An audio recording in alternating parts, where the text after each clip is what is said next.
Yang saya banggakan seluruh peserta CPNS Kota Palu angkatan 37, kelompok 1 dan 2. Hari ini kita masuk hari keempat, yaitu materi agenda 2 pertemuan pertama.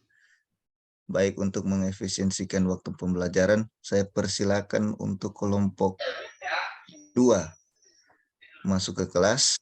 Tapi sebelum masuk ke kelas, tolong laporannya Pak Rida. Mohon diterima Pak Barud. Siap. Tapi ansurnya siap gerak. Lapor peserta langsung CPNS Kota Palu angkatan 37 berjumlah 23 orang. Peserta siap laksanakan pembelajaran. Orang saya terima, awali dengan doa, kerjakan. Sebelum memulai pembelajaran, marilah kita berdoa menurut agama dan kepercayaan kita masing-masing. Berdoa dimulai.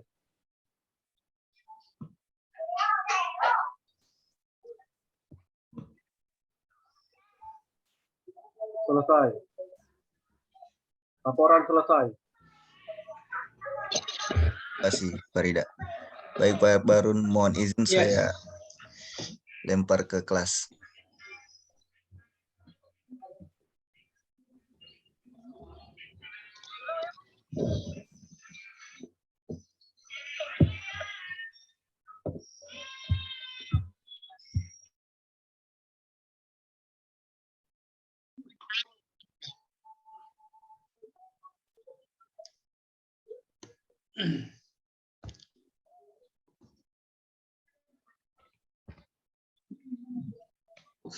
Baik Bapak Ibu. Ini sama dengan kelompok waktu agenda 1 ini? Beda ya? Sama Pak. Oh sama ya. Baik. Assalamualaikum warahmatullahi wabarakatuh. Waalaikumsalam warahmatullahi wabarakatuh. Waalaikumsalam warahmatullahi wabarakatuh. Salam sejahtera untuk kita semua. Om Swastiastu. Salam sehat. Bapak Ibu, teman-teman peserta Latsar, khususnya kelompok 2 angkatan 37 Kota Palu yang saya banggakan. Baik, kemarin kita tinggalkan agenda 1, hari ini kita masuk agenda 2. Agenda 2 ini kalau tidak keliru 2 kali pertemuan ya. Diselesaikan hari Senin. Nah, hari ini kita sampai jam berapa ya? Jam 9 saja, 2 jam pembelajaran. Baik, agenda 2. Nah, agenda 2 ini, kalau kita lihat dokumen di MOC itu, kadang menulisnya itu nilai-nilai dasar ASN. Ada yang menulisnya nilai-nilai dasar PNS. Nah, saya cenderung menggunakan nilai-nilai dasar PNS. Meskipun dua-duanya tidak salah, ya. Tetapi kalau di jadwal itu nilai-nilai dasar PNS. Baik. Untuk sampai ke materi itu saya share screen dulu, coba cari dulu. Ya. Nah, pembelajaran agenda 2, nilai-nilai dasar PNS berakhlak. Nah, sebentar nanti Bapak dan Ibu, teman-teman akan diminta menyusun rancangan aktualisasi. Maka pertanyaannya apa yang mau diaktualisasikan?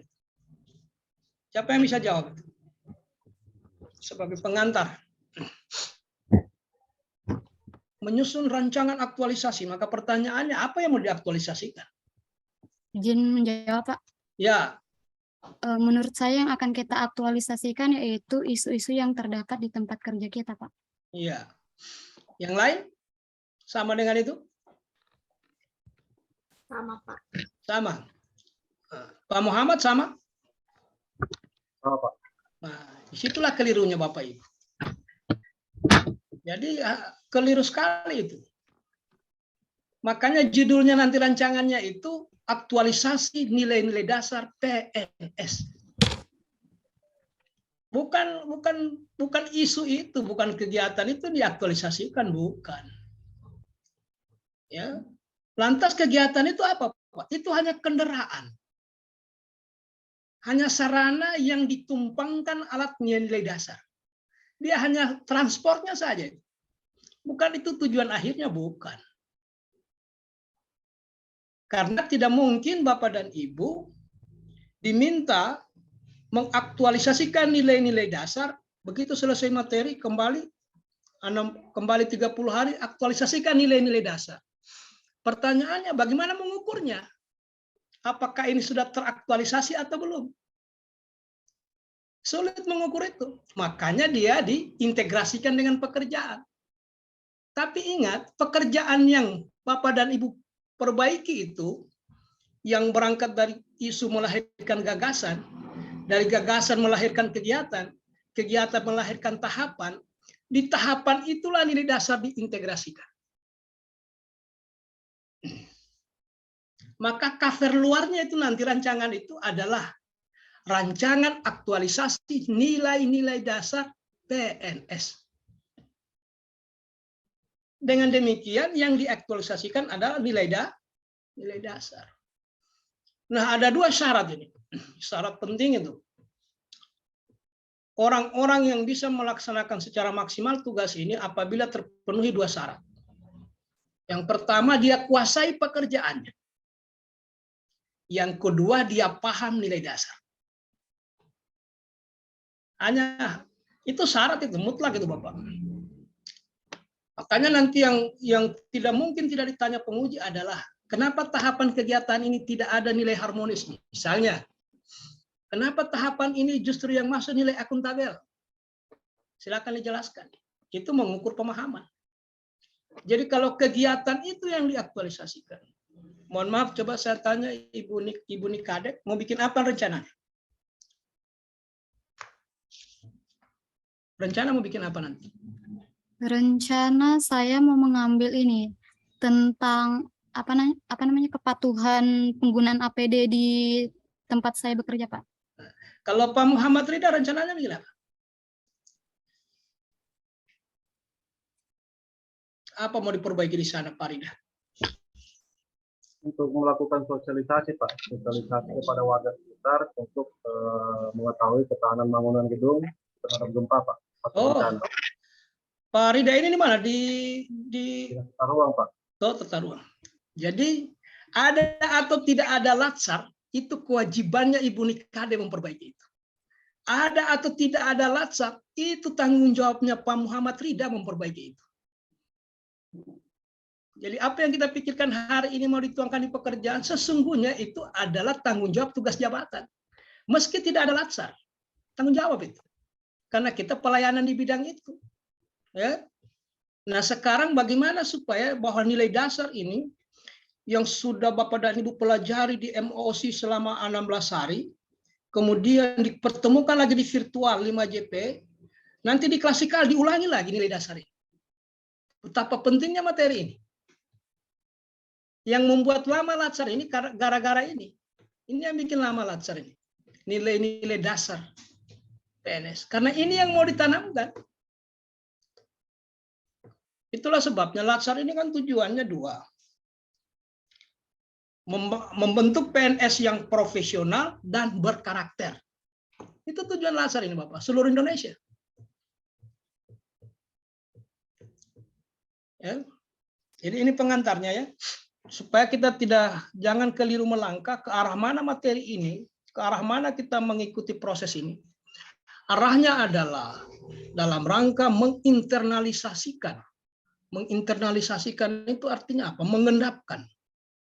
Apa yang diendapkan? Nilai-nilai dasar. Diendapkan kepada siapa? CPNS. Kenapa begitu? Supaya dia berbeda dengan generasi sebelumnya. Mumpung terjadi alih generasi. Supaya jangan lagi mewarisi cara-cara lama. Cara-cara berpikir, pola-pola berpikir lama. Harus ada perbedaan antara generasi milenial dengan generasi saya. Kira-kira begitu ya. Nah, warna inilah yang ingin dibangun di latsar ini. Baik, ini pengantarnya. Kita sudah sepakat bahwa yang akan diaktualisasikan itu adalah nilai dasar. Supaya bisa diaktualisasikan, tidak ada jalan terbaik kecuali berupaya memahaminya.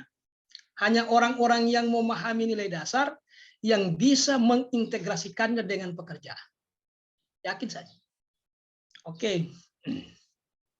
Nah, setelah mengikuti pembelajaran ini, peserta mampu mengaktualisasikan nilai berakhlak. Ini yang kita mau bicarakan, berakhlak. Mungkin hari ini kalau bisa selesai 2, berorientasi pelayanan dengan akuntabel, ya kalau bisa kita usahakan sampai kompeten. Nanti pertemuan berikutnya kita lanjut dengan harmonis, loyal, adaptif, dan kolaboratif. Nah, coba lihat. Ini ada bagian bawahnya ini. Membangun PNS yang profesional dan berkarakter.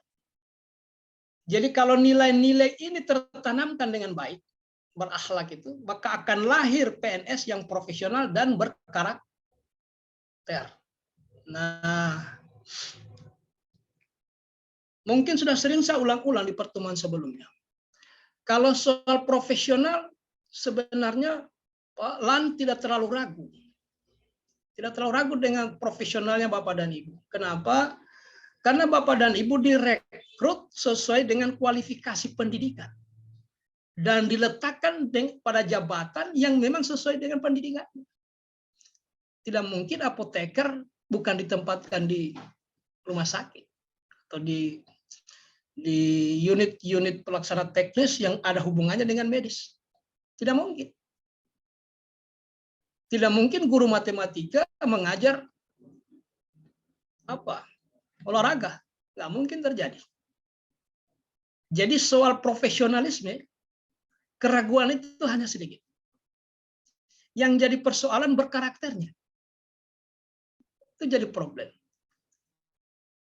Kenapa? Kalau profesional kan sudah bisa dilihat dari kualifikasi pendidikan.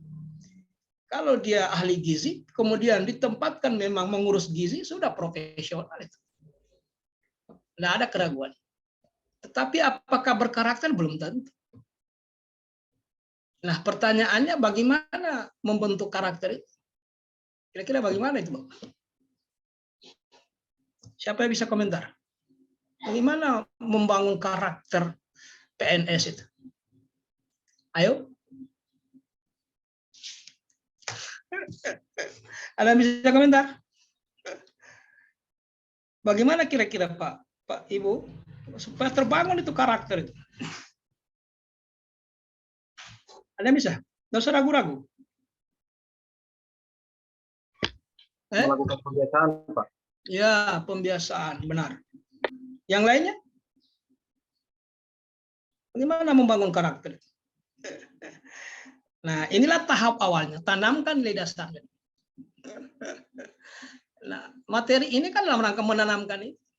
Menanamkan itu ya bahasa lainnya menginternalisasikan atau mengendapkan. Nah, ketika nanti dia berbenturan dengan masalah, maka nilai dasar ini yang mendorong dia bertindak. Karena sudah ada dalam dirinya nilai dasar itu.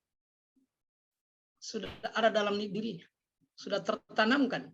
Begitu dia sudah paham, tertanamkan, kita paksakan dia aktualisasikan 30 hari secara berulang. Diulang, sehingga menjadi habit. Habit itu apa ya? Kalau bahasa hari-hari kita sini ini, habit itu jadi hobi. Habituasi. Kebiasaan yang menyenangkan, tanpa dipaksa, lahir dengan sendirinya dari dalam. Kenapa? Karena proses pembiasaan tadi yang disebut oleh Pak Rida tadi. Tetapi sebelum sampai proses pembiasaan, dia harus paham dulu. Paham, dia membatin, masuk ke dalam dirinya, terinternalisasi, membatin, akhirnya seluruh desah nafasnya, seluruh ucapannya, seluruh tindakannya diwarnai dengan nilai-nilai dasar. Itu tujuannya, sehingga laksana jadi lama, sangat lama. Karena mau menanamkan nilai dasar ini. Membangun PNS yang profesional dan berkarakter. Ketika nilai dasar itu sudah terinternalisasi dengan baik di kalangan penyelenggara atau pelaksana pelayan publik, ya, maka nanti lembaga itu akan melahirkan marwah. Bermartabat itu lembaga. Bermarwah. akan terbangun trust, kepercayaan masyarakat terhadap semua lembaga pemerintah yang dikelola oleh orang-orang yang profesional dan berkarakter. Nanti Anda lihat, tingkat kepercayaan publik terhadap pemerintah sangat tinggi. Karena puskesmas, rumah sakit, apa tadi kantornya Pak Rida tadi itu, tata ruang, semua diisi oleh pegawai-pegawai negeri, mereka profesional di bidangnya, pada saat yang sama berkarakter. Itulah keinginan kita mau mewujudkan birokrasi berkelas dunia. Itulah mimpi-mimpi kita bersama. Ya. Jadi berawal dari membangun karakter. Karena profesionalisme sudah selesai. Tinggal nambah-nambah saja profesionalisme. Kalau kompeten ahli di bidangnya, saya ingin katakan sudah 90% ke atas. Yang tinggal ditambah itu manajerial, sosial kultur. Kalau kompetensi teknis, tidak ada keraguan. Baik, ini pengantarnya. Jadi tujuan kita ini, Bapak Ibu, setelah mengikuti pembelajaran ini, peserta mampu mengaktualisasikan. Apa itu? Satu, nilai berorientasi pelayanan. Yang kedua, akuntabel. Yang ketiga, kompeten. Harmonis, loyal, adaptif, dan kolaboratif. Kalau dulu ini disebut nilai aneh. Siapa pernah dengar istilah dulu sebelum Bapak dan Ibu ikut latsar? Beraneka, Pak. Ya, disebut dengan Aneka. aneka. Adakah perubahan yang prinsip? Sebenarnya tidak terlalu prinsip. Nilai-nilai ini juga hanya ada memang ketambahan sedikit. Kira-kira perubahannya sekitar 30% saja. Kalau mau dipersentase. Baik.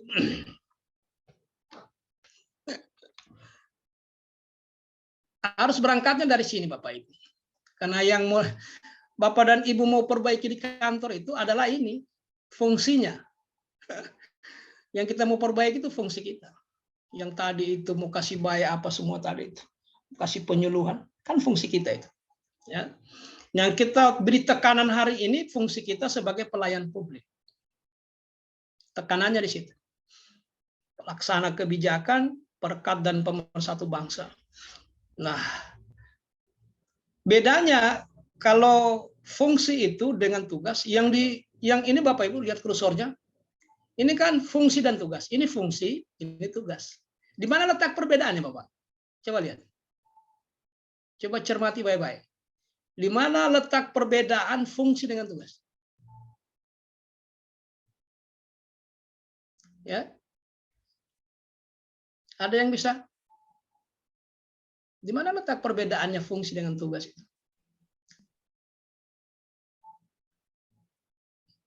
Siapa yang bisa? Ya, Atau tidak Pak. kelihatan kan dari situ? Kelihatan? Kelihatan, Pak. Saya akan mencoba menjawab, Pak. Ya. Perbedaan fungsi dan tugas ini bisa dilihat dari kalimatnya, yaitu kalau fungsi dia hanya sebagai kayak pelaksana kebijakan publik. Kalau dia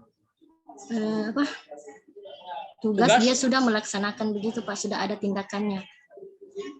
Baik, Ibu Indah ya. Nah, jadi ini hanya ada awalan me saja yang membedakan. Iya, Pak. Awalan me itu menunjukkan kata kerja. Jadi melaksanakan. Kalau di sana pelaksana, di sini melaksanakan. Kalau di sana pelayan, di sini memberikan pelayanan. Sudah kata kerja dia. Di situ aja bedanya. Ya, mempersatukan atau mempererat persatuan. Jadi bedanya sangat tipis. Begitu kita memahami fungsi, pasti tahu tugas. Pasti. Begitu kita mengetahui status kedudukan, maka kita pasti tahu peran. Kan hanya beda-beda sedikit. Kedudukan dan peran. Ini fungsi dan tugas. Meskipun dalam pembicaraan sehari-hari, Bapak dan Ibu lebih akrab menyebut tugas dan fungsi. Tetapi yang benar menurut regulasi fungsi dan tugas. Gara-gara fungsi lahirlah tugas. Oke. Jadi yang kita perbaiki ini, yang Bapak dan Ibu komentari di awal materi tadi itu, mau memperbaiki ini, mau memberikan penyuluhan ini, itu adalah fungsi. Fungsi yang kemudian sudah dijabarkan dalam uraian tugas seluruh PNS. Oke. Nah, sepintas saya ingin dulu menyampaikan bahwa memang tantangan kita ini semakin berat terkait dengan pelaksanaan fungsi sebagai pelayan publik. Jadi ini azas pelayanan publik ini, Pak, sudah diinformasikan demikian luas kepada seluruh publik. Bahwa pelayanan publik di Indonesia itu yang pertama azasnya itu adalah azas kepentingan umum. Jadi ini azas ini, Bapak. Azas itu apa ya? Sesuatu yang mendasar. Kepentingan umum. Jadi tidak mungkin ada pelayanan publik, ya, pelayanan publik yang diselenggarakan oleh pemerintah yang khusus melayani orang Jawa saja. Nggak mungkin. Yang khusus melayani agama tertentu saja. Tidak mungkin. Yang khusus melayani yang anggota partai politik tertentu saja. Makanya dia harus kepentingan umum. Dan mungkin ada jalan, ini jalan Pak tidak bisa dilewati kalau dia suku A. Karena itu azas. Jangan sampai bikin pelayanan yang aneh-aneh. Satu. Yang kedua, kepastian hukum. Tidak ada satupun aktivitas aparatur sipil negara di birokrasi yang tidak jelas dasar hukumnya. Tidak ada satupun. Tunjukkan ke saya. Mana aktivitas yang tidak ada dasar hukumnya? Coba. Kalau ada Bapak dan Ibu temukan selama orientasi sekian bulan. Tidak ada satupun. Bapak dan Ibu hari ini ikut laser pakai baju putih. Kemudian di bawahnya gelap atau hitam. Kenapa itu? Kira-kira apa sebabnya? Kenapa Ibu Dewi? Kenapa Ibu pakai baju putih, kemudian gelap di bawahnya? Kenapa kira-kira itu? Ya, Ibu Dewi atau Pak Muhammad Rida, kenapa begitu? Mungkin Pak untuk menyatakan kalau kita baru Pak. Karena aturan. Oh iya. Karena aturan Bapak. Jadi tidak ada satupun aktivitas kita ini tidak diatur oleh dasar hukum. Artinya apa? Sedangkan berpakaian diatur. Bagaimana melaksanakan pekerjaan yang lain yang menggunakan dana publik? Menggunakan APBD, APBN. Jadi dasar hukumnya pasti ada. Paling sedikit SOP, juklak, juknis. Paling sedikit. Itu turunan terakhirnya setelah dirinci dari undang-undang, peraturan pemerintah, kemudian masuk ke Perpres, masuk ke sektor Permenkes, Permendiknas, permen yang lain, Permendagri. Baru turun dia ke Perda kalau memang sampai Perda, kemudian ke Pergub, terus turun, terakhirnya SOP. Jadi tidak ada satupun Bapak Ibu. Jadi harus ada, karena ini azas kepastian hukum. Kesamaan hak, nah ini sama dengan tadi kepentingan umum. Tidak diskriminatif, suku, ras, agama, golongan, gender, status sosial. Keseimbangan hak, nah ini. Kita memberikan pelayanan kepada publik itu supaya apa ya? Supaya publik itu berdaya. Kenapa dia berdaya? Supaya dia bisa memenuhi secara seimbang antara hak dan kewajibannya. Haknya kita berikan, kewajibannya salah satunya yang paling populer orang sebut itu bayar pajak. Jadi bukan membuat publik ketergantungan, tidak. Tetapi bagaimana publik berdaya. Sehingga dia bisa melakukan apa? Menunaikan kewajiban dan hak. Menerima haknya pada saat yang sama, dia sanggup menunaikan kewajibannya. Saya ingin dulu sampaikan begini. Kalau hari ini kita sedang berinteraksi ini, siapa pelayannya, siapa publiknya? Coba. Siapa pelayan? Publiknya kita Pak. Pelayannya dari Bapak. Ya. Jadi pelayannya saya, kemudian Pak Arief, teman-teman penyelenggara di kota dan provinsi. BPSDM, provinsi dan kota. Itu pelayannya. Publiknya adalah Bapak dan Ibu. Kalau besok rame-rame, saya, Pak Arief, teman-teman di BPSDM itu pergi vaksin.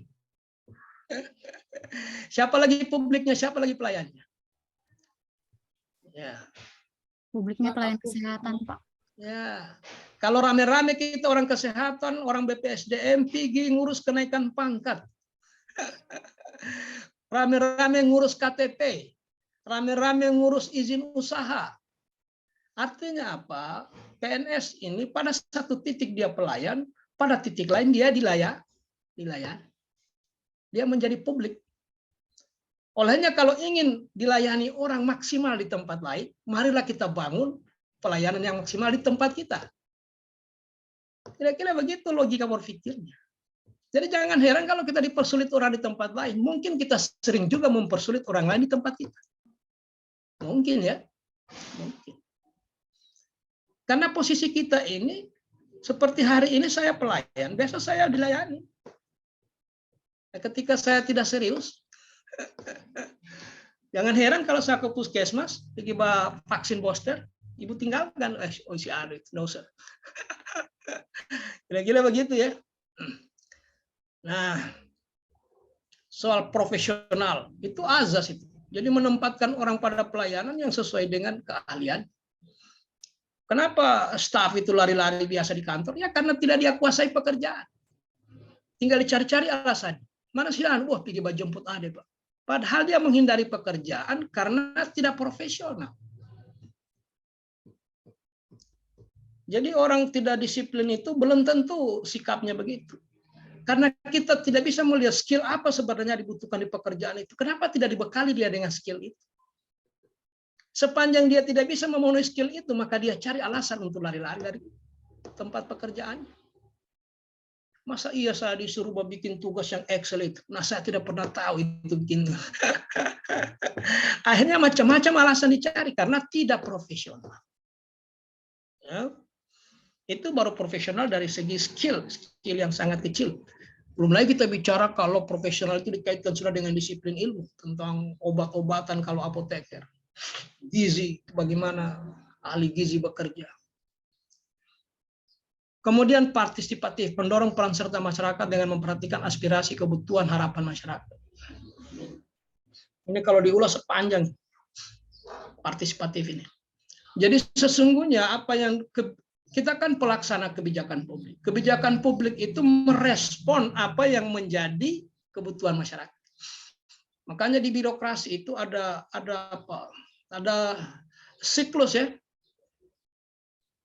Rencanakan, laksanakan, evaluasi, perbaiki. Kan itu saja.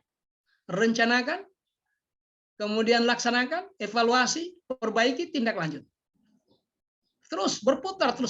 Itu aja berputar-putar. Nah, dalam rangka merencanakan itulah harus melibatkan publik yang dilayani. Artinya, hasil pelayanan sebelumnya itu yang dievaluasi, kemudian diperbaiki.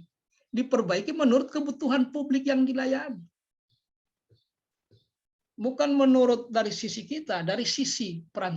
Disitulah kita pentingnya membangun peran serta masyarakat, partisipasi masyarakat. Karena yang pada akhirnya dilayani adalah masyarakat. Pertanyaan yang paling mendasar mungkin, kenapa kita diposisikan oleh undang-undang sebagai pelayan publik? Kira-kira apa alasannya itu, Bapak? Tiba-tiba dulu kita kan ini apa? Di era-era sebelum orde sebelumnya kita seperti penguasa ya. Tiba-tiba dibalik menjadi pelayan. Kira-kira apa alasan mendasar sehingga PNS itu diposisikan Undang-Undang Nomor 5 2014 tentang aparatur sipil negara sebagai pelayan masyarakat atau pelayan publik? Coba kalau dicari landasan anunya ya, kira-kira apa itu? Difilsafati. Kira-kira menurut Pak, apa alasan yang mendasar sehingga kita diposisikan sebagai pelayan? Coba. Apa jawaban praktisnya Bapak Ibu? Ada yang bisa? Ada yang 7 orang di belakang? Farida? Hanya Farida yang nongol ini, Pak. Jadi hanya Farida yang saya tunjuk. Apa kira? Kenapa kita ini jadi pelayan, Pak? Apa alasannya? Ya. Karena kita pemerintah memang kewajiban untuk memberikan pelayanan kepada masyarakat. Wah, mantap. Ada yang mau nambahkan? Kenapa? Ada yang mau nambahkan di belakang? Tapi Pak, kalau menurut saya memang kita ini disiapkan untuk sebagai pemenuhan kebutuhan publik. Jadi kita harus diposisikan sebagai pelayan karena ketika kita menjadi seorang pelayan kita bisa memberikan yang terbaik. Terima kasih. Dengan Pak siapa itu? Aman Setio, Pak. Oh ya. Ya, saya kira jawabannya Bapak dan Ibu tidak ada yang salah. Semua benar. Ya. Tapi kalau mau kenapa kita diposisikan sebagai pelayan publik? Karena kita digaji oleh publik. Itu persoalan mendasarnya, Bapak. Itu persoalan yang paling mendasar. Kalau Bapak dan Ibu ragu dengan statement ini, nanti setelah materi coba ketik di Google, tulis di situ postur APBN.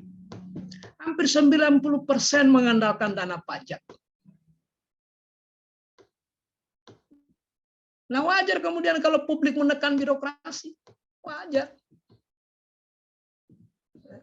Saya ngomong ini Bapak Ibu, bicara di hadapan Bapak dan Ibu, saya potong pajak progresif 15% per JP. Per JP. Kemana uang itu? Ya ke Pemda. Bapak dan Ibu sama-sama kita bayar STNK. Jalan yang mulus, lampu yang terang itu kita bayar.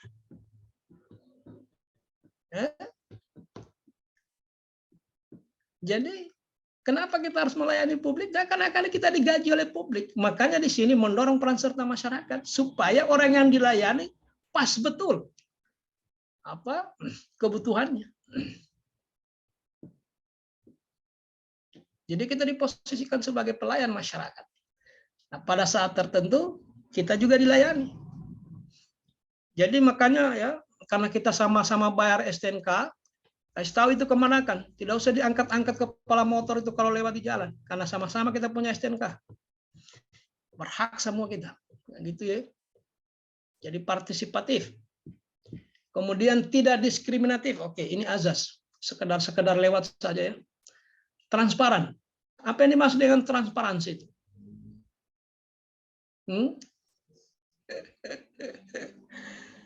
Jujur. Ya. Jujur. Oh, transparan, jujur ya, boleh. Terbuka. Keterbukaan, Pak. Apa? Keterbukaan. Keterbukaan. Siapa yang ingat Panca Prasetya Kors Pegawai Negeri nomor 2? Ada yang tahu? Nomor 2. Kami anggota Kors Pegawai Republik Indonesia adalah insan yang beriman dan bertakwa, berjanji satu. Yang keduanya apa? Biar salah-salah. Saya cuma mau tangkap saja. Yang keduanya?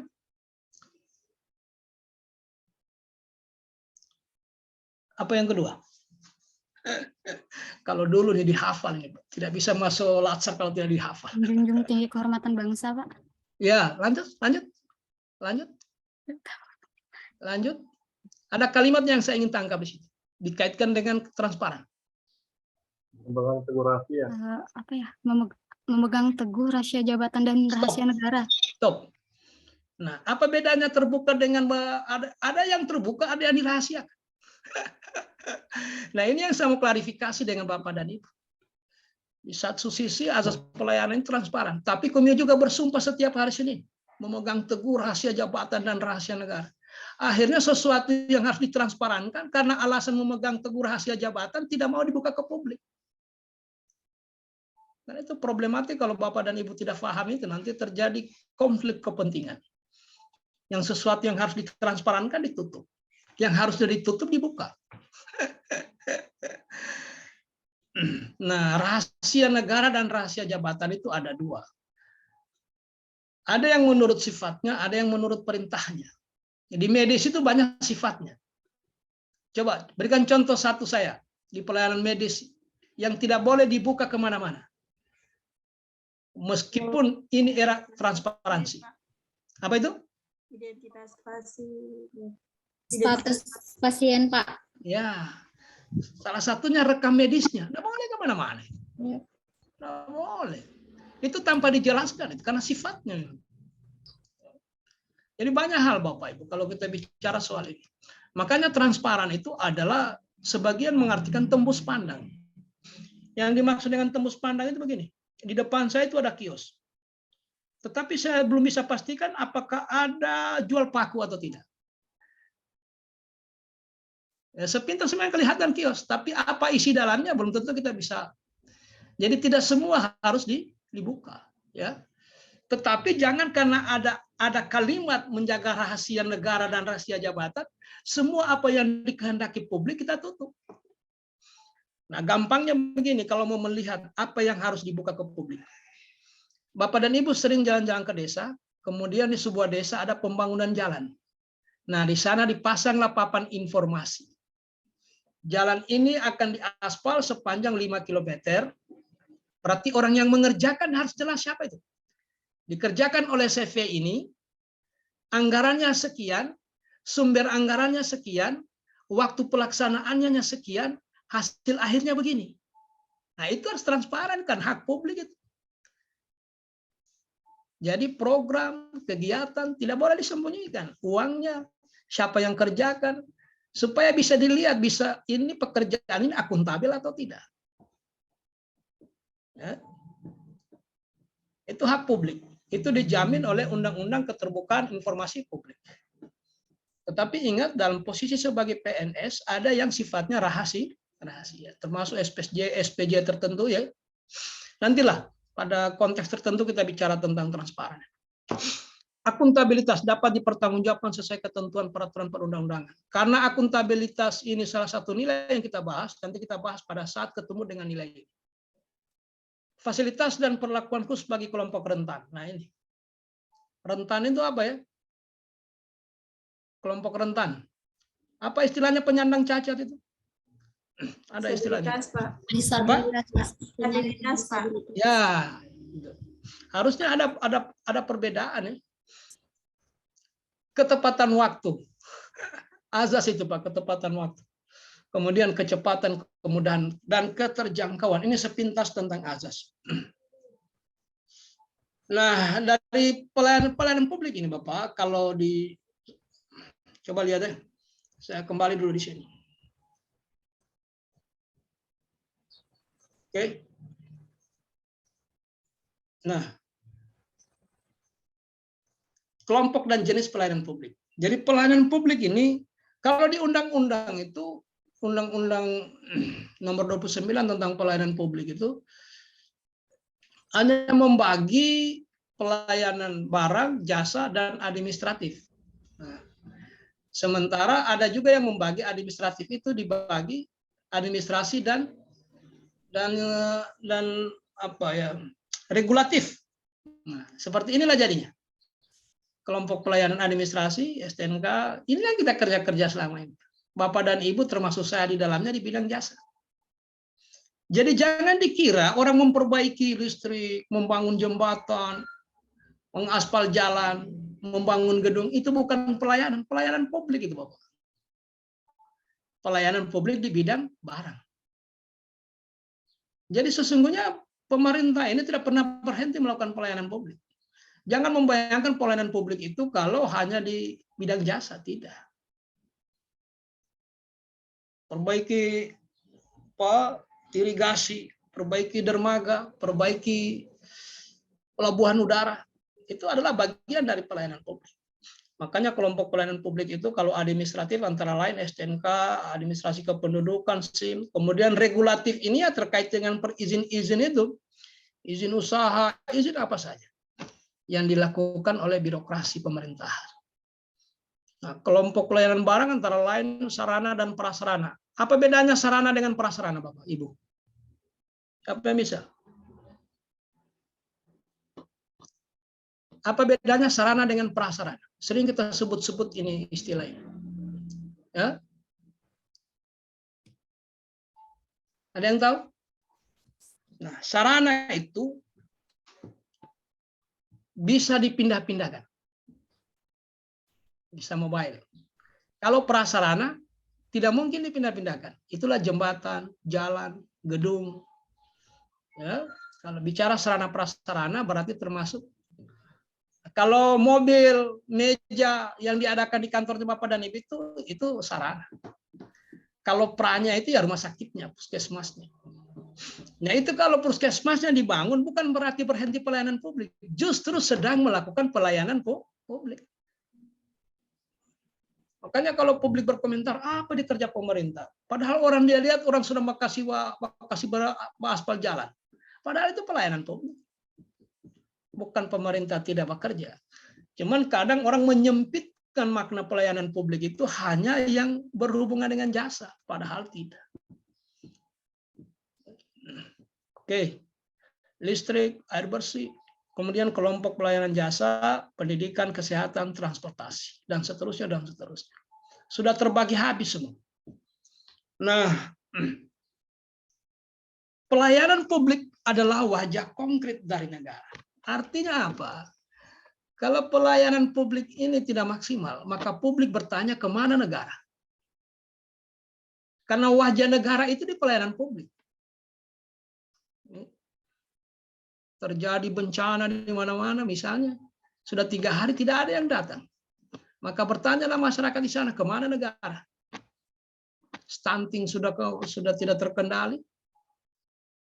Orang bertanya, kemana negara? Ya. Anak sekolah tidak tertampung di pendidikan formal. Anak usia wajib belajar. Maka orang tua murid bertanya, kemana negara? Nah, kita orang ini dicari. Kenapa? Karena kita unsur aparaturnya. Gitu ya. Jadi pelayanan publik ini kalau berhenti, artinya negara tidak bekerja. Nah, untuk apa kita gaji? Harusnya kalau tidak bekerja, stop semua gaji. Kan gitu ya.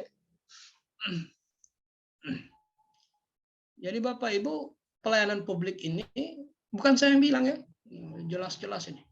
Adalah wajah konkret kehadiran negara. Nah, kalau mau publik merasa diayomi oleh negara, merasa dilindungi oleh negara, maka perbaiki pelayanan publik. Karena wajahnya negara di situ. Baik, betapa pentingnya, betapa strategisnya perbaikan pelayanan publik. Supaya masyarakat terus merasa dilindungi oleh negara. Terus merasa dilayani oleh negara. Dilayani dalam rangka memberdayakan. Bukan menyebabkan dia ketergantungan, tidak. Orang yang berdaya itu apabila dia bisa memenuhi kewajiban dan hak. Dia bisa memenuhi hak sekaligus bisa melaksanakan kewajiban. Itulah orang yang berdaya. Kalau hanya minta hak ya tidak berdaya. Oke, ini ya, ingat-ingat pelayanan publik. Kalau mau negara dirasakan publik hadir di ranah kesehatan, di sektor kesehatan, maka perbaiki pelayanan publik di sektor kesehatan. Kalau masyarakat ingin merasakan kehadiran negara di sektor pendidikan, maka perbaiki. Sektor perhubungan ya kasih bayar jalan, transportasi apa semua. Oke. Maka dalam kehidupan masyarakat sehari-hari, dalam mewujudkan pelayanan publik yang prima, memerlukan ikhtiar yang berkelanjutan, memerlukan transformasi sistem, memerlukan tata kelola, membutuhkan perubahan mindset dan budaya kerja. Nah, ini sekedar adu saja lah. Ini potret buramnya layanan publik di Indonesia. Ini autokritik. Kita sama-sama pelayan publik mengkritisi diri kita masing-masing. Itu namanya autokritik. Coba lihat kursornya. Ini apa yang bermasalah, Bapak? Kursor ini coba lihat, perhatikan baik-baik. Anda menangkap kejanggalan di mana? Ini potret layanan publik. Di mana kejanggalannya? Jamnya, Pak, jam. Ya, sudah jam 10 belum dibuka kantornya. Mau bagaimana di pelayanan publik ini, Bapak? Sementara potretnya negara di situ. Oh, negara kesiangan. Gimana caranya ini? Bagaimana mau maju gitu orang kalau negara kesiangan? Bangun jam 10. Orang yang mau dilayani sudah ada. Nah ini Bapak, mereka ini dilayani membayar. Banyak ada ya. Jadi memberi pemasukan kepada Pemda. Kitanya yang tidak serius. Kita yang tidak serius. Dia bayar BPJS, dia bayar apa semua ya. Kalau dia nah bayangkan kalau begini semua ya, Pak, taruhlah 20% kantor kelurahan, kantor camat, kantor OPD seperti ini, bagaimana modelnya di bangsa ini? Ini bukan gambar dari saya ya, ini ilustrasi dari PAN RB. Inilah potret buruk layanan publik kita yang kemarin-kemarin. Ya. Coba lihat, coba ini. Coba lihat potret ini, Pak. Sudah ada semua orang, ada yang asik baca koran, ada yang main game, ada yang main HP. Coba bayangkan ini Bapak Ibu. Maka wajar kemudian kalau indeks pembangunan manusia Indonesia ini berada di bawah Kamboja, hanya Timur Leste yang menyaingi kita. Karena kita tidak serius melayani publik. Padahal kalau kita serius, kita akan, jadi nanti saya perlihatkan itu bagaimana efek domino dari pelayanan publik yang tidak profesional. Apa efek dominonya terhadap ASN? Coba lihat. Ini main game. Oh, enak betul. Ini baca koran. Ini main HP. Ini saya tidak bisa bayangkan kalau begini di puskesmas. Ngamuk masyarakat. Ngamuk. Karena dia sudah tahu kami yang gaji bapak dan ibu. Ngamuk. Jadi tekanan publik yang hari kian terasa. Ya. Kalau ini apa ini Bapak? Coba lihat. Coba ya. Ini orang mau bayar pajak. Kenapa harus antri bayar pajak? Nah, alhamdulillah sekarang ini kan sudah sangat mudah bayar pajak. Kira-kira 5-10 tahun lalu ya, saya masih pernah ganti STNK mobil karena mati STNK-nya 5 tahun atau 10 tahun lalu. 5 tahun lalu kan. Ada belangko yang diisi itu yang kayak apa? Kayak buku besar di KUD itu. Ada formatnya lebar sekali. Padahal kita ini mau bayar pajak. Kayak terkesan apa ya? Padahal bayar pajak itu artinya apa? Kita mau kasih uang ke Pemda, ini uang. Kan begitu berpikir sederhananya. Bayar pajak itu mau kasih uang.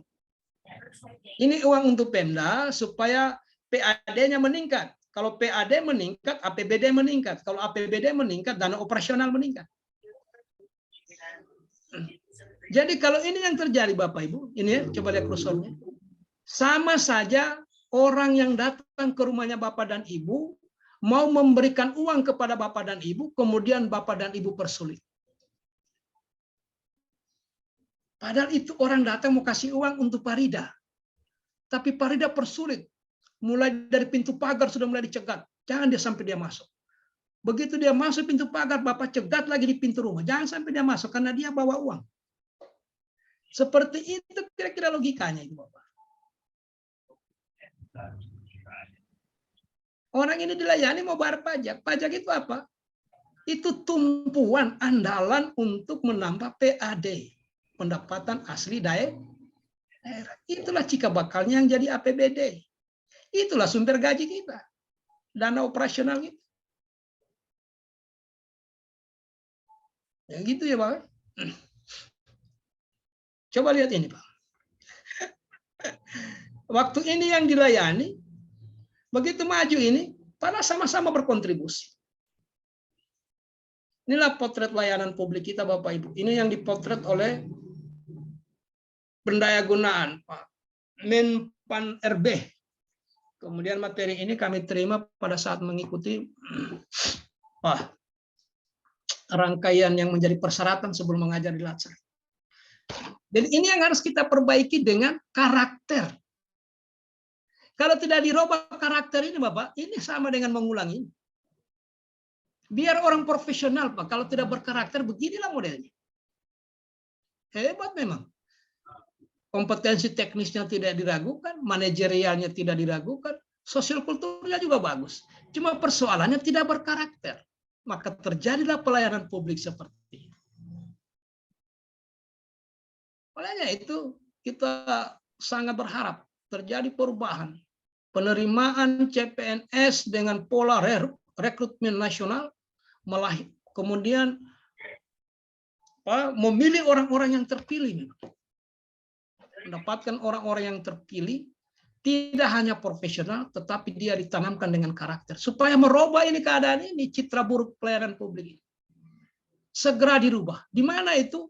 Di pelayanan barang, di pelayanan administratif, regulatif, dan jasa. Harus berubah. Tidak boleh tidak. Jangan lagi diwarisi citra-citra seperti itu. Ingat Bapak dan Ibu, tidak bosan-bosan saya ulang. Kian hari kian terasa tekanan publik. Kian hari kian terasa tekanan publik.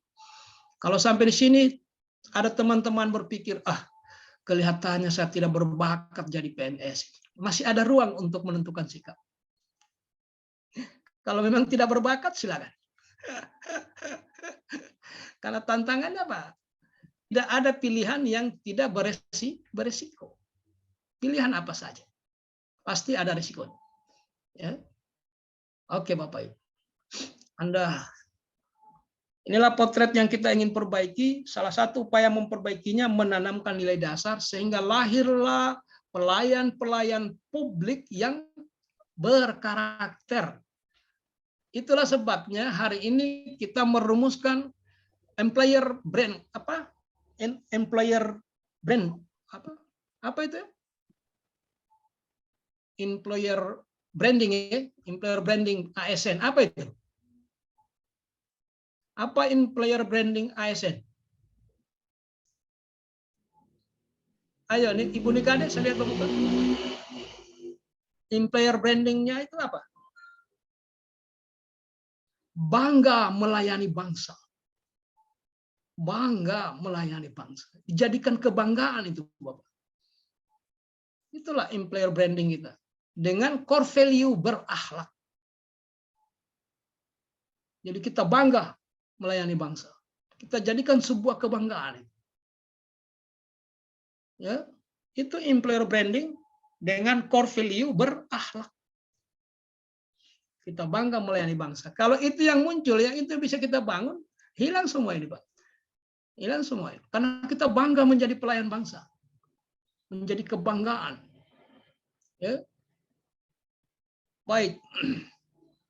Kita mulai masuk. Nah, ini efek dominonya, Bapak. Coba lihat. Coba lihat. ASN tidak profesional. Akibatnya birokrasi terasa menyulitkan. Kayak tadi itu. Karena tidak profesional, menyulitkan. Lama-lama orang melihat birokrasi ini apa ini? Begini kira-kira ya. Andaikan birokrasi ini perusahaan, sudah lama bangkrutnya, Pak. Karena kenapa? Andaikan perusahaan, birokrasi ini kita umpamakan perusahaan, mungkin sudah lama bangkrutnya. Kenapa bangkrut? Karena karyawannya gaji pokoknya dibayar, tunjangannya dibayar, fasilitasnya diberikan, kontribusinya tidak jelas. Pasti kita di PHK semua. Pasti. Karena perusahaan akan rugi. Cuman untung birokrasi ini tidak dikelola seperti perusahaan. Nah, kenapa kalau kita tidak profesional akibatnya birokrasi terasa menyulitkan. Pelanggan lari. Tidak usah dibawa ke puskesmas itu. Lebih bawa ke Samaritan. Wah, di sana layanannya luar biasa. Tidak usah bawa ke situ, Pak. Bawa saja ke Budi Agung. Tidak usah dibawa ke sana. Kenapa? Ya itu. Birokrasi terasa menyulitkan. Itu efek dari ditempatkannya orang yang tidak profesional dan tidak berkarakter. Lama-lama kepercayaan publik semakin menurun. Semakin menurun. Ketika publik tidak lagi mengakses tempat-tempat yang disiapkan oleh pemerintah, maka pada akhirnya akan mempengaruhi juga sektor-sektor pendapatan tertentu. Semakin terpuruklah kita ini. Karena sektor birokrasi terasa menyulitkan, maka ekonomi terhambat. Artinya pendapatan daerah terhambat. Coba kalau misalnya Perbub atau Perwali mengatakan bahwa kalau orang bersalin di rumah sakit apa misalnya, di rumah sakit umum ya, rumah sakit Anutapura itu 300.000. Kemudian karena layanannya kita perbaiki, kita naikkan tarifnya menjadi 500. Saya kira publik tidak keberatan. Asal layanannya diperbaiki. Nah, ketika birokrasi ini sulit dirasakan publik, jangan coba-coba Anda melakukan apa? Uang komite dinaikkan, pajak ini dinaikkan. Jangan pernah. Karena menjadi beban bagi publik. Tapi kalau layanannya profesional dan berkarakter, silakan. Silakan kita tambah. Itu menambah pundi-pundi atau menambah PAD. Dengan demikian ekonomi apa? Jalan. Tidak lagi tersumbat. Ini gara-gara ASN tidak profesional, birokrasi menyulitkan, ekonomi tersumbat. Akibatnya apa? Pendapatan pajak tidak optimal. Tidak bisa, karena andalan kita di pajak. Gara-gara pajak tidak optimal, kesejahteraan ASN tidak bisa dinaikkan. Makanya tunjangannya kita jalan di tempat. Coba Anda jalan ke daerah-daerah yang surplus. Coba tanya berapa tunjangannya PNS di sana. Ada yang sampai 3-5 kali gaji pokok. Kenapa? Karena masyarakatnya berdaya. Kenapa masyarakatnya mereka berdaya, Pak? Karena layanan publiknya maksimal. Kenapa layanan publiknya maksimal? Karena orang di dalamnya profesional dan berkarakter. Jadi kalau mau PNS ini sejahtera, perbaiki pelayanan publik. Karena di situ andalan kita, Pak. Ketika masyarakat berdaya, dia bayar pajak, membengkak PAD. Begitu PAD naik, APBD juga membengkak. Nah, karena banyak uang dibagi dana operasional. Masih ada savingnya, bikin tunjangan macam-macam. Karena masih ada save-nya. Bikin tunjangan. Jangankan Anda bekerja, tidur pun dikasih tunjangan. Tunjangan tidurnya perawat. Bila perlu. Karena uang banyak, Bapak. Kenapa uang banyak? Karena masyarakat berdaya. Disinilah Bapak dan Ibu, kenapa begitu pentingnya ini menanamkan profesionalisme dan karakter. Dalam rangka mensejahterakan PNS. Karena kita sudah memilih profesi ini sebagai ladang kita. Sudah pilihan, sudah tidak, negara tidak pernah memaksa kita untuk jadi PNS, tapi ini pilihan kita. Nah, kalau mau baik ini kesejahteraan PNS, perbaiki pelayanan publik, karena itu wajahnya negara. Oke? Kami bilang ini Bapak marah lagi, kemarin juga marah, hari ini juga marah. Kapan berhenti marah? Ini namanya autokritik ya, kita mengkritisi diri kita masing-masing selaku yang melaksanakan itu, sebelum orang lain yang mengkritisi kita. Kita perbaiki semua ini Bapak Ibu, serius, ini serius punya ini Bapak. Nah saya ini tinggal 2 tahun pensiun, Bapak dan Ibu baru 2 tahun jadi PNS. Nah, untuk 30 tahun ke depan, bagaimana menata kehidupannya PNS tergantung apa yang bisa dia perbaiki hari ini. Jadi jangan lagi Bapak dan Ibu terkontaminasi atau tergiring ya dengan cara-cara lama, dengan pola-pola berpikir gaya lama. Memang tantangannya luar biasa Bapak dan Ibu. Ketika teman-teman hadir di birokrasinya, di kantornya masing-masing, dengan membawa nilai-nilai baru, terasa asing. Orang jadi apa ya? Kenapa itu Ibu Nikade tiba-tiba berubah ya? Tiba-tiba halamannya, ruangannya bersih apa? Kenapa itu Pak Muhammad itu? Wih, lama. Cepat sekali dia datang kalau pagi. Nah, karena seakan-akan begini Bapak Ibu ya, karena pola lama ini kita terkooptasi dengan gaya-gaya lama. Jadi orang yang rajin, orang yang jujur, padahal dia sedang menegakkan nilai itu, nilai-nilai dasar, tapi malah dicemooh orang. Oh, biasa juga sih. Memang begitu Bapak Ibu. Kalau kita ingin merubah situasi dari satu kutub ke kutub yang lain, pasti banyak menimbulkan ada juga orang yang menilai miring. Nah, menegakkan sesuatu yang kita yakini benar itu artinya kita harus siap berjalan seorang diri di tempat sunyi sekalipun. Karena kita ingin merintis sesuatu yang baru. Memang banyak tantangannya, banyak. Nah, kita juga berkeyakinan ada pendapat mengatakan apabila 15% anggota organisasi itu mau berubah, maka disitulah peluang berubah. Kalau belum cukup 15% akan terseok-seok. Maka kita harus mengajak orang memulai dengan nilai baru. Ya. Kalau seandainya nanti rekrutmen PNS ini, PNS kan 4 juta lebih. Kalau sudah menjelang 2 juta akan berubah semua birokrasi di seluruh Indonesia. Karena sudah lebih 15% orang mau berubah. Akan menjadi kekuatan baru. Mendongkrak kebiasaan lama birokrasi yang menyulitkan, yang menghambat. Kita dobrak. Teman-teman lah yang memiliki nilai-nilai itu. Memperbaiki, tingkatkan profesionalisme, bangun karakter. Dengan demikian birokrasi tampil dengan melayani. Jadi birokrasi berkelas dunia. Dengan demikian sektor ekonomi akan menggeliat, berputar ekonomi. Dampak selanjutnya pajak meningkat, PAD meningkat, akhirnya dana operasional dan berbagai macam bentuk skill tunjangan bisa diberikan kepada PNS. Jadi hasil akhir dari masyarakat berdaya itu adalah PNS sejahtera. Berawal dari perbaikan pelayanan publik. Oke. Apa sih yang diharapkan masyarakat dari pelayanan publik itu? Sebenarnya ya menurut saya 2 saja. Cepat, murah. Itu saja. Nggak usah lagi yang terlaluan. Cepat, murah. Apalagi lebih baik, lebih cepat, lebih baru, lebih murah, lebih sederhana. Cepat, murah, sudah lumayan. Publik juga tidak menuntut macam-macam. Jangan disuruh menunggu Bapak Ibu. Sudah jam 10 kantor belum dibuka.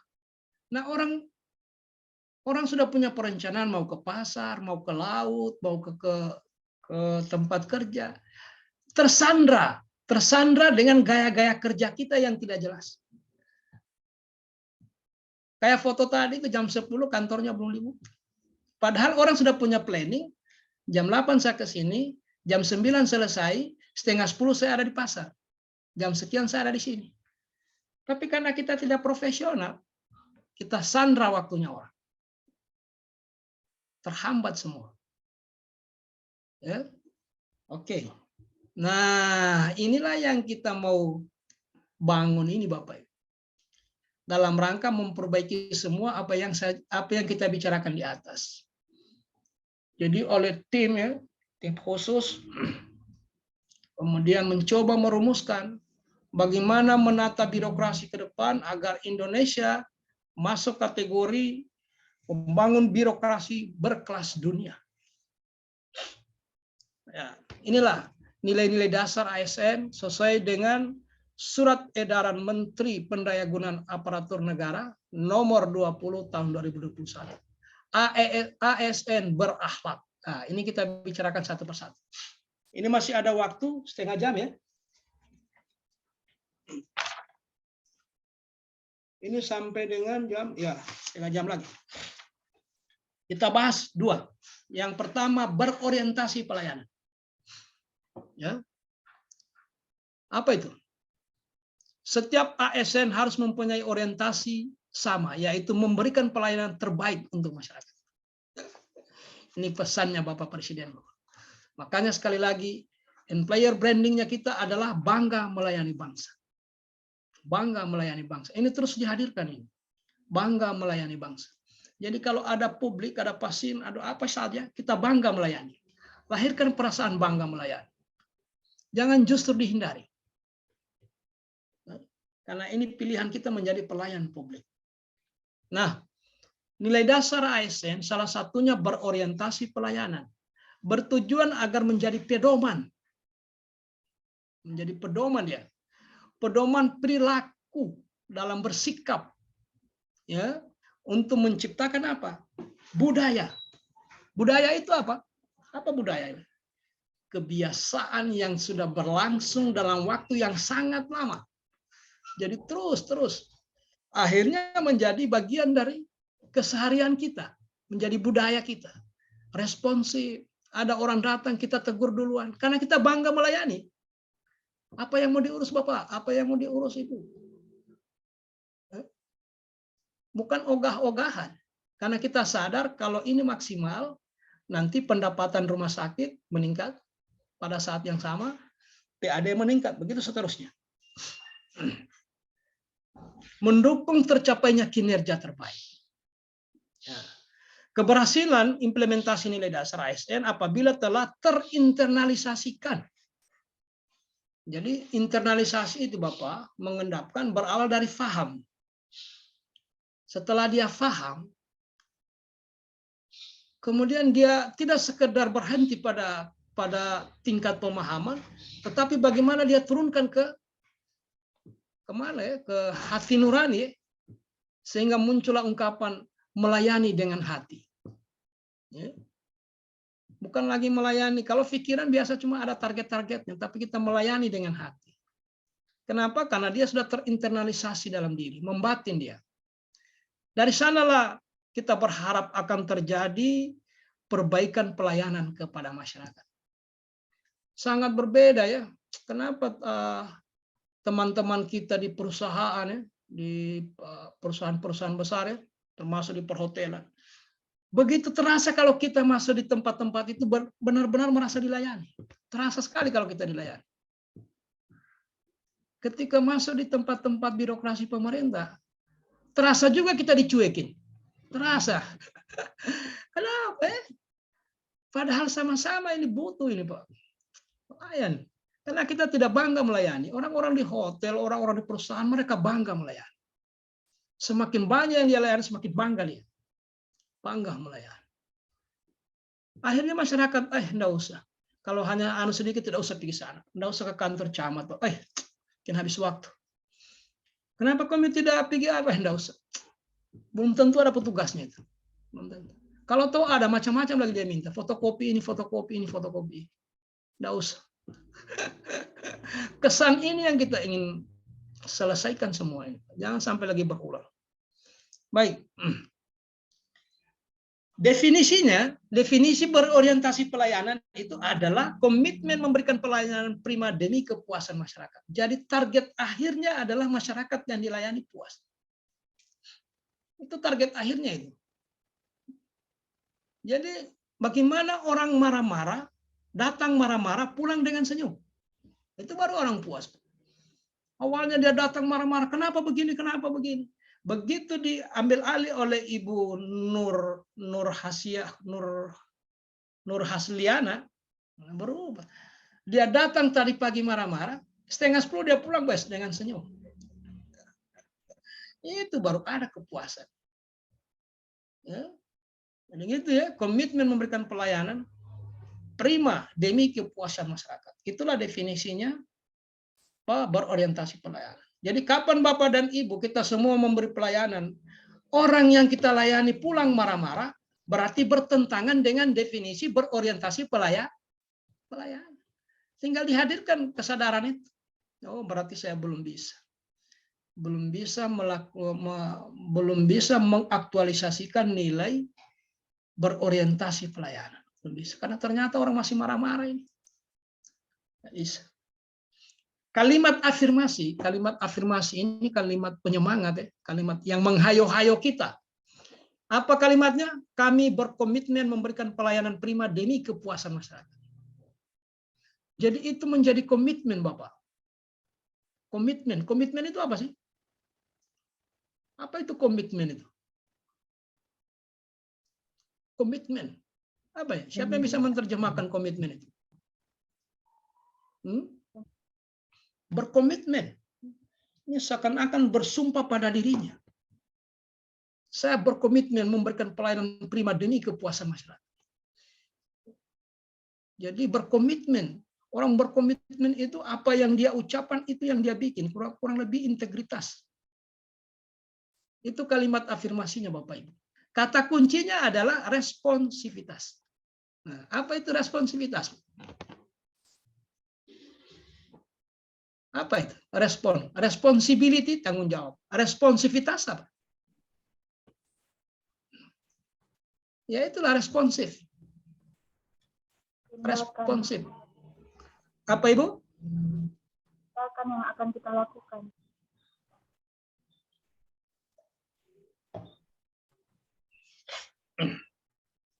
Agak kurang jelas ya. Boleh diulangi, Bu? Tindakan yang akan kita lakukan, Pak. Ya, respon. Nah, bayangkan ini ibu dari tadi berjalan, dia bawa map. Dari pintu depan sampai pintu belakang. Tidak ada satu orang pun yang tegur. Oh, bayangkan itu. Betapa kita tidak responsivitas. Nah, ada satu orang pun, Pak. Sudah tembus lagi di toilet paling belakang. Balik lagi ke sini. Tidak ada orang yang tegur. Santai saja orang sibuk dengan HP-nya. Ngobrol ini, ngobrol itu. Padahal ini ibu ini tadi ini mengurus sesuatu di kantor, mungkin izin apa begitu. Karena dia lihat semua orang di kantor itu seragamnya sama, keki semua, lambangnya sama. Tidak tahu yang mana staf, yang mana kepala bidang. Ada keraguan. Jangan-jangan satu kursi ini Pak Kaban. Nah, kita juga tidak responsif. Nah, ada yang responsif. Padahal itu ciri-ciri berorientasi pelayanan. Itu yang pertama itu responsivitas. Itu yang pertama. Nah, bayangkan kalau birokrasi melakukan semua ini, Bapak. Datang orang masih teras, Pak, mau urus apa, Pak? Anu, Pak, ini, oh, Bapak ke sana ya, belok kiri. Pas nanti mentok di situ ada pintu itu sudah di situ tempatnya, Pak. Begitu saja yang kita lakukan sudah lumayan. Karena kita sudah responsif. Berarti kita sudah melaksanakan nilai-nilai berorientasi pelayanan. Jangan dibiarkan orang kebingungan di kantor kita, Bapak. Tidak ada satu orang pun yang datang tegur. Tidak ada. Itu artinya pikiran kita belum berorientasi pelayanan. Belum. Ya. Yang kedua, ketika sudah melayani, selalu yang kita pikirkan kualitas. Outputnya ini harus berkualitas. Jangan orang bolak-balik. Harus berkualitas, Bapak. Pertama kita responsif. Datang orang, apa mau diurus, Mangge? Mau ketemu siapa, Ibu? Mau urus apa? Oh, ini, Bu. Nanti tidak usah Ibu ke sana, nanti saya kasih petunjuk saja, Ibu. Ini penuhi dulu ini, Ibu. Fotokopi ini, baru Ibu balik. Atau tidak, mari, Bu, saya antarkan Ibu ke ruangan sebelah. Kan enak betul, Pak, masyarakat kalau diperlakukan seperti itu, Pak. Coba bayangkan ya, kalau kita yang dilayani seperti itu. Kan luar biasa. Wajah birokrasi akan berubah menjadi buah bibir masyarakat, Pak. Masyarakat akan bercerita dari warung kopi ke warung kopi. Luar biasa pelayanan di kantornya Pak Anu itu, Pak Muhammad Rida itu. Oh, luar biasa itu. Masih di tempat parkir kita, sudah datang staf, Pak, apa mau diurus, Pak? Oh, coba kalau sampai begitu, Bapak. Wah, berapa tunjangan kami minta kita bikin?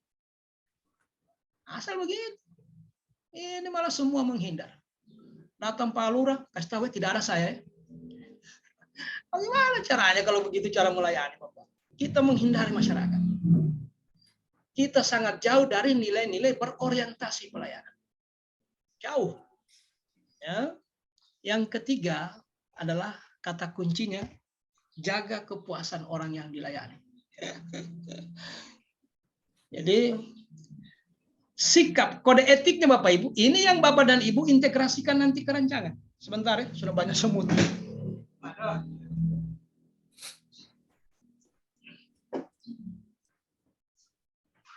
Yang Bapak dan Ibu integrasikan nanti ke rancangan yang ini, yang kode etiknya.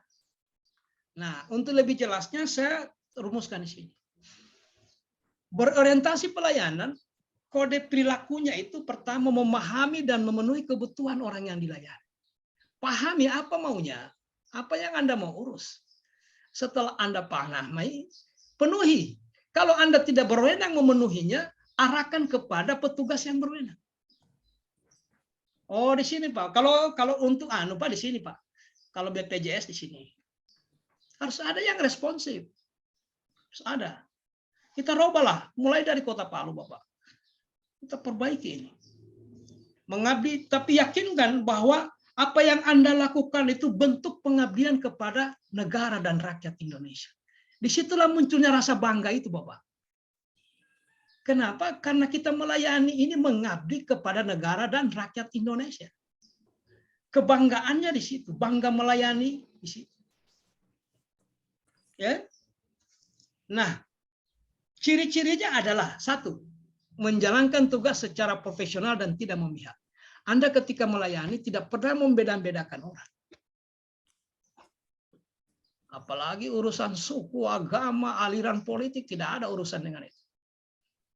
Ini kapal sudah tenggelam, penumpang sudah mengap-mengap, Anda masih bertanya, mana KTP-mu? Orang apa kau ini?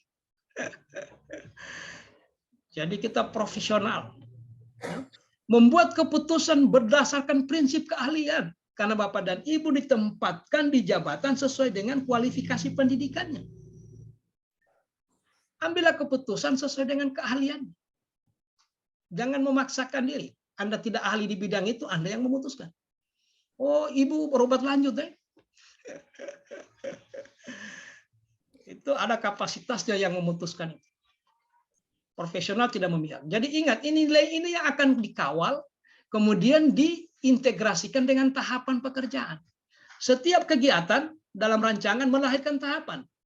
Di tahapan itulah diintegrasikan nilai dasar. Sesuai dengan tahapan yang mau dilaksanakan. Yang berikutnya, menghargai komunikasi. Bangun komunikasi, Bapak. Bangun. Kalau kita tidak berkomunikasi, sulit kita membaca apa maunya orang yang dilayani. Jadi, Anda menjadi semacam apa? Komunikator ya. Jadi, pendekatan nilai ini mengharuskan Bapak dan Ibu harus menghormati atau menghargai komunikasi, konsultasi, dan kerjasama. Jadilah ini nilai yang pertama Bapak ya. Berorientasi pelayanan itu nilai besarnya adalah memahami dan memenuhi kebutuhan masyarakat. Indikatornya adalah menjalankan tugas secara profesional dan tidak memihak. Membuat keputusan berdasarkan prinsip keahlian. Kemudian menghargai komunikasi, konsultasi, dan kerjasama. Begitu implementasi lapangannya Bapak. Yang kedua, ramah cekatan solutif dapat diandalkan. Coba bayangkan Bapak. Memelihara menjunjung tinggi standar etika yang luhur. Anda ramah. Apa yang dimaksud dengan ramah itu Bapak? Coba kata terjemahkan. Dalam contoh ramah itu bagaimana? Murah senyum, Pak. Ya, murah senyum ya. Tapi jangan karena murah senyum, Ibu senyum sendiri terus biar seorang diri. Nanti orang bilang sudah lama kan dia begitu. Ketika ada orang datang, kita yang duluan. Ciri-ciri orang baik itu senyum duluan. Kemudian menegur duluan. Kalau Anda ketemu dengan orang seperti itu, pastikan dia itu salah. Karena memenuhi indikator orang baik. Ada beberapa indikator orang baik. Yang pertama dia senyum duluan. Yang kedua dia menegur duluan. Itu tanda pertama, itu tanda awal itu. Itu temannya Anda baik. Begitulah supaya publik itu kita ramah. Jangan cuma ramah senyum kiri kanan, senyum kiri kanan. Begitu disedorkan urusan tidak cekatan. Begitu ramah-ramah, begitu disedorkan mapnya ditaruh di bawah. Nanti besok Ibu pulang ya. Cek-cek di sini. Ramah itu disertai dengan cekatan. Kemudian kalau ada masalah selalu berpikirnya solutif. Solution oriented. Jadi selalu dia berpikir bagaimana solusinya, bagaimana jalan keluar. Kemudian dapat diandalkan. Dalam praktek sehari-hari, memelihara, menjunjung tinggi standar etika luhur, memberikan pelayanan kepada publik secara jujur. Nah, jadi begini Bapak Ibu. Karena kita biar cuma satu ini dulu, nanti pertemuan berikutnya ada 7. Itu kita selesaikan karena di sana 3 JP. Tidak ada lagi pengantarnya, langsung nilai. Langsung kita bicara tentang value. Ya. Coba. Standar etika. Memberikan pelayanan kepada publik secara jujur. Nah, pertama jujur. Coba mari kita sepakati. Jujur itu apa sih? Apa jujur itu? Nah, coba. Secara sederhana saya. Jujur adalah? Berbicara sesuai dengan kenyataan yang ada, Pak. Iya, sesuai faktanya. Jangan ditambah-tambah, Pak. Jangan dikurangi. Padahal obat itu ada, Pak. Odoh kosong, Pak. Anda bicara tidak sesuai faktanya. Cara fakta. Supaya terbangun trust. Orang percaya kita. Orang percaya birokrasi. Ketika orang percaya birokrasi, maka birokrasi itu bermarwah. Bermartabat birokrasi. Ya, yang kemudian tanggap. Tanggap ya, ini diulang-ulang dijelaskan, tidak pernah ada. Bagaimana ini? Jadi ini nilai Bapak diintegrasikan di setiap tahapan pekerjaan Pak, yang ada di rancangan yang Bapak dan Ibu susun. Kita mau lihat, disitulah bisa kita menangkap tingkat pemahaman peserta ketika dia mengintegrasikan nilai dasar kepada tahapan pekerjaan yang dia rancang di rencana aktualisasi. Cepat, tepat, akurat, berdaya guna, berhasil guna, santun.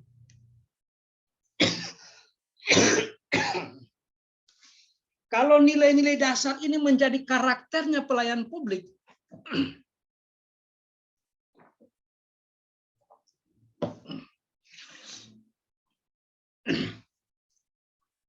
kita bisa membayangkan betapa berkualitasnya pekerjaan ini. Kalau karakter ini melekat pada diri setiap pelayanan publik.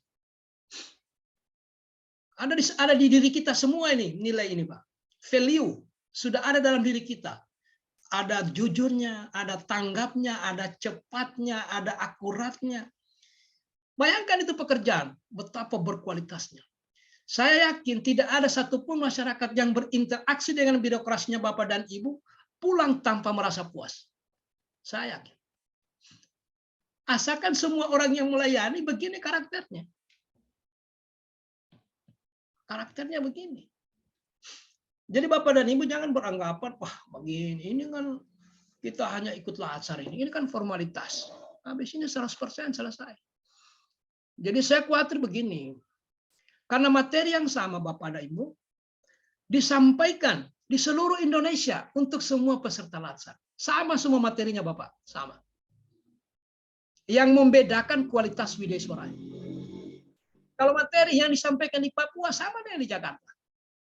Yang di Kalimantan sama dengan di Palu. Nah, saya khawatirnya daerah lain berhasil merubah pola pikir PNS-nya. Menyebabkan daerah tersebut bisa mendongkrak kualitas pelayanan publiknya. Misalnya kita di Palu hanya beranggapan, wah ini kan formalitas. Tiba-tiba teman-teman di Banggai, di Morowali, karena kemampuan video suaranya meyakinkan berubah cara pelayanannya. Akhirnya nanti kita terkaget-kaget. Di Morowali Pak, itu tunjangannya 3 kali gaji pokok. Di Banggai 5 kali gaji pokok. Kenapa? Karena mampu mereka merubah mindset pelayan publik. Kita di Palu berangkat dengan gaya-gaya lama. Ini kan formalitas. Habis ini kan 100% tinggal dilihat pasalnya. Bagaimana cara pindah antar provinsi, bagaimana cara pindah antar kabupaten, selesai. Kalau masih itu yang terbangun, tidak akan bergerak daerah. Tidak akan terjadi. Nah, ini memang dibutuhkan komitmen. Ya. Kemudian yang berikutnya, melakukan perbaikan tiada henti. Semua tindakan itu dievaluasi. Jangan pernah berhenti melakukan perbaikan, karena kondisi eksternal terus bergerak berubah. Maka kita menyesuaikan dengan perubahan itu. Disinilah nilai-nilai inovatif itu diperlukan. Menyesuaikan dengan perubahan lingkungan eksternal. Jadi nilai yang pertama ini berorientasi pelayanan. Nah, yang kedua, supaya tidak terlalu berat beban saya pada pertemuan berikutnya, kita masuk pada akuntabilitas. Apa artinya akuntabilitas, Bapak? Apa artinya akuntabilitas secara sederhana? Kewajiban untuk bertanggung jawab, Pak. Apa itu? Kewajiban untuk bertanggung jawab. Iya. Atau bahasa lainnya bisa dipertanggungjawabkan.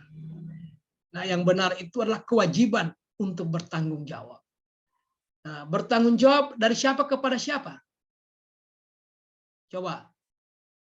Dari siapa kepada siapa yang tanggung jawab itu? Coba, ayo. Ya, Nur Haslina. Nah. Ibu Nur Haslina, saya lihat Pak. Ya, kalau contohnya Pak di puskesmas kayak petugas dengan pasien yang datang. Ya, oke. Jadi tanggung jawabnya berjenjang. Ya, tanggung jawab petugas kepada pasien dan tanggung jawab petugas kepada orang yang memberi amanah. Ya, jadi Pak, kewajiban bertanggung jawab dari penerima amanah kepada pemberi amanah. Oke, mari kita lihat. Akuntabilitas merujuk pada kewajiban setiap individu. Ya, jadi ada kewajiban individu, ada kewajiban kelompok, ada kewajiban institusi atau lembaga untuk memenuhi tanggung jawab dari amanah yang dipercayakan kepadanya. Karena ada amanah diturunkan kepada lembaga. Dinas Kesehatan bertanggung jawab untuk menyelesaikan stunting. Nah, kan gitu ya. Dinas Pendidikan bertanggung jawab untuk menampung semua anak usia wajib belajar. Dinas ini bertanggung jawab menurunkan angka kemiskinan. Bertanggung jawab memperbaiki jembatan, jalan, perhubungan, dan lain sebagainya. Nah, itu tanggung jawab kelembagaan. Ada yang tanggung jawab yang sifatnya individu, penugasan individu. Jadi benarlah apa yang disampaikan oleh Ibu Nur Hasliana tadi. Mohon maaf kalau salah menyebut nama. Jadi tanggung jawab dari amanah yang dipercayakan kepadanya. Pak, kalau begitu di mana saya melihat itu yang dipercayakan? Lihatlah uraian tugas Bapak dan Ibu. Itulah amanah yang diberikan kepada Bapak dan Ibu. Selama bertugas di puskesmas atau di rumah sakit atau di unit-unit pelaksana teknis lainnya. Baca itu uraian tugas. Jangan disimpan-simpan di laci saja. Uraian tugas itu sebaiknya sudah di luar kepala. Kecuali perawat ya. Kadang perawat itu kalau dia ke Permenkes berapa 51. Banyaknya itu amanah itu. Ya. Baik. Nah, definisinya bertanggung jawab atas kepercayaan yang diberikan. Mari, kepercayaan itu dilihat di mana? Di uraian tugas. Kalimat afirmasi, kalimat penyemangatnya, kalimat yang menghayo-hayo, kami bertanggung jawab atas kepercayaan yang diberikan. Jadi kalau melihat uraian tugas itu selalu hadirkan itu pikiran bahwa ini tanggung jawab saya, ini tanggung jawab saya. Saya sudah terlanjur memilih profesi ini. Ini tanggung jawab saya ini. Jangan sampai dibengkalai. Kalau tanggung jawabnya Bapak dan Ibu untuk menyusun data pasien misalnya, harus munculkan ini kalimat afirmasi. Tidak bisa tidak, saya harus bertanggung jawab karena saya digaji untuk ini. Saya harus bertanggung jawab. Ya gitu ya. Kami bertanggung jawab atas kepercayaan diberikan. Kalimat afirmasi. Kalimat yang selalu mengingatkan kita bahwa pentingnya itu nilai akuntabel. Kata kuncinya apa? Integritas. Jadi Bapak Ibu, pengalaman saya membimbing peserta latsar, satu-satunya nilai yang hampir semua tahapan ada adalah akuntabel. Hampir semua tahapan. Artinya apa? Bahwa pekerjaan birokrasi ini tidak bisa dilepaskan dari tanggung jawab. Satu-satunya nilai ini kalau saya membimbing itu. Selalu ada. Apakah dia tentang jujurnya, tanggung jawabnya, cermatnya, disiplinnya, selalu ada. Karena itu indikatornya kan banyak sekali ini tanggung jawab. Jadi kata kuncinya yang pertama integritas itu apa sih? Apa integritas?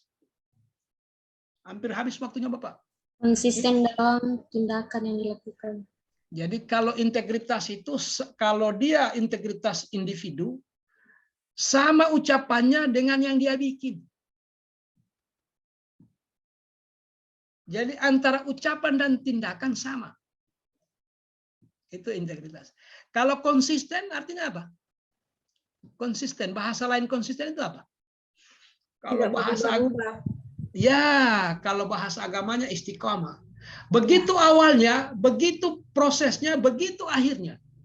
Bukan hanya di awalnya dia semangat. Begitu sudah di pertengahan dia sudah mulai. Jadi konsisten itu dari awal hingga akhir. Ya. Tuh, saya kasih kecil dulu karena tidak terbaca. Yang berikutnya apa tadi? Dapat dipercaya. Kenapa dia bisa dipercaya? Karena jujur. Sudahlah, kasih dengan Ibu Linda saja itu. Nggak usah kami ragu. Nggak usah, kasih saja. Nanti beliau selesaikan. Kenapa? Kenapa dia dipercaya? Karena ada sikap yang dibangun sejak awal dengan konsisten. Ya. Yang terakhir dia transparan. Dia pasti mengatakan apa adanya. Kalau dia bilang ada, pasti dia bilang ada. Kalau dia bilang tidak, ya tidak ada itu. Nggak usah kami ragu. Nah, makanya kode etiknya adalah kode etiknya atau panduan perilakunya yang Bapak dan Ibu harus ingat betul adalah satu, melaksanakan tugas dengan jujur, bertanggung jawab, cermat, disiplin. Nanti kita bicarakan di pertemuan selanjutnya. Kemudian menggunakan kekayaan dan barang milik negara secara bertanggung jawab, efektif dan efisien. Kita bahas nanti pada sesi yang kedua. Tidak menyalahgunakan kewenangan jabatan. Saya kira inilah yang bisa kita share hari ini. Ada 2 nilai yang bisa kita bicarakan setelah kita antar untuk meyakinkan Bapak dan Ibu betapa pentingnya kita memperbaiki pelayanan publik. Nah, nilai ada 2 kita bicarakan, berorientasi pelayanan dan akuntabel. Insya Allah pada sesi berikutnya kita lanjutkan dengan 5 nilai yang lainnya. Saya kira ini, saya stop share ya, izin. Ya, kalau ada pertanyaan silakan. Jadi Pak, di jadwalnya kita ini kan sebenarnya jam 10 lagi sampai jam 11 ada materi lagi ya. Bagaimana? Di jam 10 sampai jam 11. Oh, saya juga ya? Iya Pak. Oh, tidak. Nanti jam 1 sampai jam 1 sampai jam 3 saya sebentar. Ini Pak, materi ini kan 7.30 sampai baru 10 sampai jam 11. Hari ini? Iya Pak. Materi ini? Iya Pak. Baru tugasnya juga masih kosong Pak. Nanti kita cek dulu karena Mohon matikan rekamannya. Ya, bagaimana Pak Barun?